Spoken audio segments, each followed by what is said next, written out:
मैंने आज तक कभी नहीं सुना कि कोई दिल्ली का लड़का बिहार आता हो शिक्षा के लिए। आप लोगों ने सुना क्या? दूसरे प्रदेशों में जाते हैं तो यही बिहार का युवा 150-500 आदमी को रोजगार देने के काबिल बनता है, पर वही युवा जब बिहार में रहता है तो उसको वो सुविधाएं नहीं मिलती, वो अपॉर्चुनिटी नहीं मिलती कि वो अपने आप को या अपने परिवार को आगे बढ़ा सके। पर जिस प्रदेश का मुख्यमंत्री स्वयं अपने कैटरैक्ट के ऑपरेशन के लिए दिल्ली जाते हैं 1000 किलोमीटर की चार्टर फ्लाइट करके, तो स्वाभाविक है कि उस प्रदेश के हालात क्या है स्वास्थ्य को लेकर, और जो कि प्रमाणित भी हो गया। 16 साल से समाज को अगर बिगाड़ने का काम किया तो ये जिम्मेदारी किसकी थी? आज आप बोलते हैं कि भैया हम समाज को सुधारने निकले, तो क्या समाज बिगड़ा है? और अगर बिगड़ा है तो किसकी वजह से बिगड़ा? देश के किसी भी कोने में चले जाइए, बिहारियों को ऐसी नजर से देखा जाता है जैसे पता नहीं हम लोग कोई अपराधी हो, हम लोग कोई गुनाह कर आए, जैसे चमचमाते प्रदेश बने। और दूसरी तरफ हमारा बिहार प्रदेश जो आजादी के 75 साल के बाद भी पिछड़ा प्रदेश कहलाता है। मैंने आज तक कभी नहीं सुना कि कोई दिल्ली का लड़का बिहार आता हो शिक्षा के लिए। आप लोगों ने सुना क्या? नहीं। कभी कोई बंबई का लड़का बिहार आया रोजगार के लिए? तो फिर क्यों सिर्फ हम बिहारियों को ही दूसरे प्रदेश आना पड़ता है? शिक्षा के लिए, रोजगार के लिए, स्वास्थ्य सेवाओं के लिए युवा खड़े हैं। मैं देखता हूं दिल्ली बंबई जाते हैं, वहां पर बेंगलोर जाएंगे, गुरुग्राम जाएंगे, नोएडा जाएंगे, तमाम दूसरे प्रदेशों में जाएंगे और रोजगार करेंगे, बेहतर रोजगार करते हैं, उद्यमी बनते हैं। दूसरे प्रदेशों में जाते हैं तो यही बिहार का युवा 150-500 आदमी को रोजगार देने के काबिल बनता है, पर वही युवा जब बिहार में रहता है तो उसको वो सुविधाएं नहीं मिलती, वो अपॉर्चुनिटी नहीं मिलती कि वो अपने आप को या अपने परिवार को आगे बढ़ा सके। मैं देखता हूं महिलाओं को, बुजुर्गों को दिल्ली में जाकर एम्स के सामने दिनों दिन तक लाइन लगाकर खड़े रहते हैं डॉक्टर से मिलने के लिए। भाई ये स्वास्थ्य सेवा हमें हमारे प्रदेश में क्यों नहीं मिल सकती? पर विडंबना है कि जिस प्रदेश का मुख्यमंत्री स्वयं एक मोतियाबिंद जैसे छोटे से ऑपरेशन के लिए, भैया कैटरैक्ट का ऑपरेशन कितना बड़ा ऑपरेशन होता है, छोटा सा ऑपरेशन, पर जिस प्रदेश का मुख्यमंत्री स्वयं अपने कैटरैक्ट के ऑपरेशन के लिए दिल्ली जाते हैं 1000 किलोमीटर की चार्टर फ्लाइट करके, तो स्वाभाविक है कि उस प्रदेश के हालात क्या है स्वास्थ्य को लेकर, और जो कि प्रमाणित भी हो गया। मुजफ्फरपुर में भैया बताइए, बाई आंख में मोतियाबिंद था, दाई आंख का आपने ऑपरेशन कर दिया, और जिस आंख का आपने ऑपरेशन किया उस आंख को निकालना पड़ा। ये हमारे स्वास्थ्य की हकीकत है बिहार में।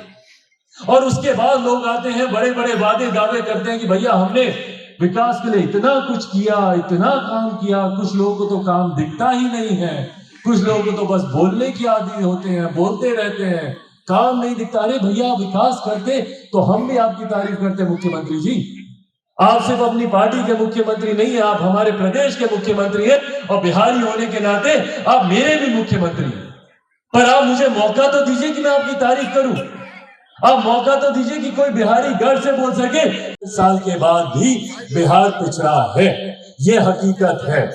हर वो व्यक्ति, हर वो नेता, हर वो राजनीतिक दल जो बिहार में विकास की बात करता है, और उसमें से अधिकांश ऐसे राजनीतिक दल हैं जिनको दशकों तक जिनको मौका मिला बिहार को विकसित बनाने का, आज वो लोग मंच पर जाकर बिहार के विकास की बात करते हैं, बिहार को विकसित बनाने की बात करते हैं।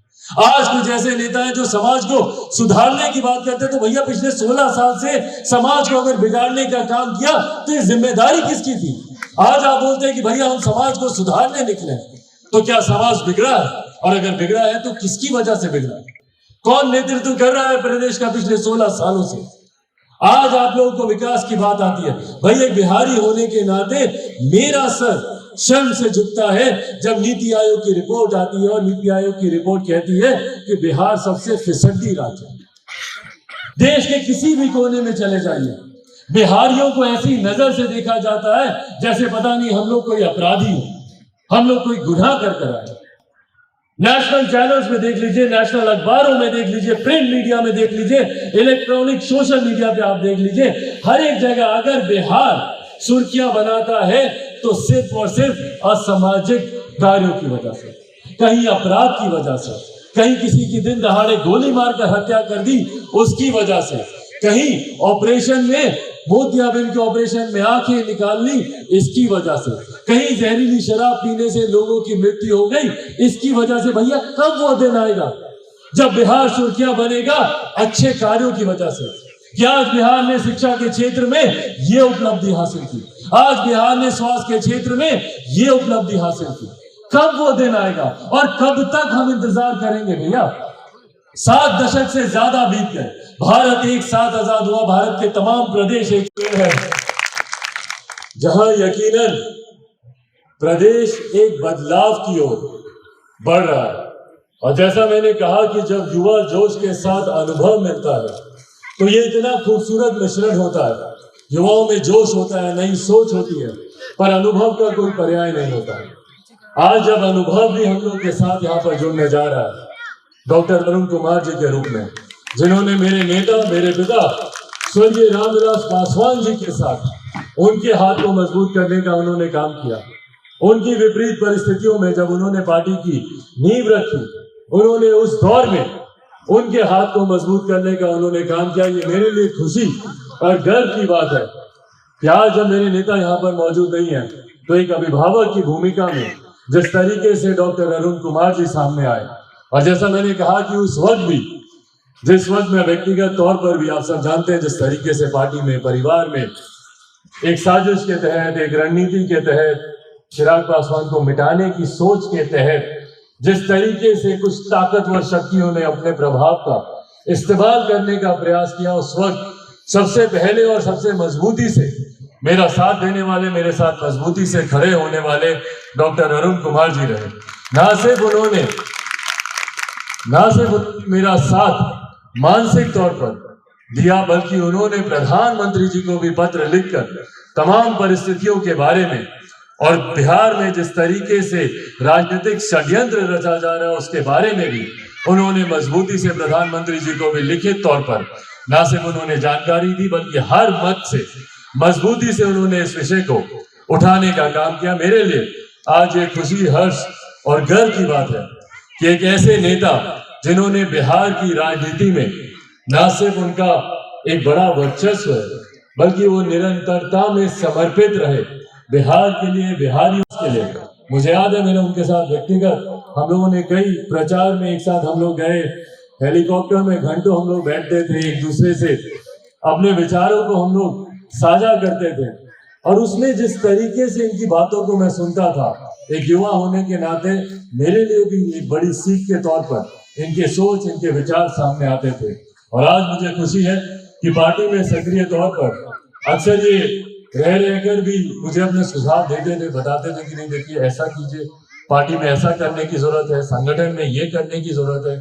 तो मैं इनसे आग्रह करता था कि आप बाहर रहकर जितने सुझाव देते हैं उससे बहुत खूबसूरत रहेगा कि आप पार्टी के भीतर आइए और खुद उन सुझावों पे अमल करके आप हमको दीजिए, ताकि हमको भी और ज्यादा ताकत मिले, बल मिले। तो मुझे खुशी है और मैं पुनः अपनी तरफ से, अपनी पूरी पार्टी की तरफ से, और अब ये आपकी भी पार्टी है, मैं पुनः डॉक्टर अरुण कुमार जी का मैं स्वागत करता हूं। साथियों, आज जब मैं यहाँ आप लोगों के बीच मौजूद हूं, बिहार जिस दौर से गुजर रहा है, बिहार को लेकर, बिहार की परिस्थितियों को लेकर बहुत से मंच पर बहुत सारी चर्चाएं हुई, बहुत सारी बातचीत हुई। हर किसी ने अपने अपने मन से, अपने अपने दौर में, अपने अपने समय में बिहार को विकसित बनाने की बड़ी बड़ी बातें, बड़े बड़े वादे, बिहार में क्या तकलीफें हैं, क्या कठिनाइयां हैं, हर कोई इसकी बातचीत करता है, हर कोई इसकी चर्चा करता है। पर हकीकत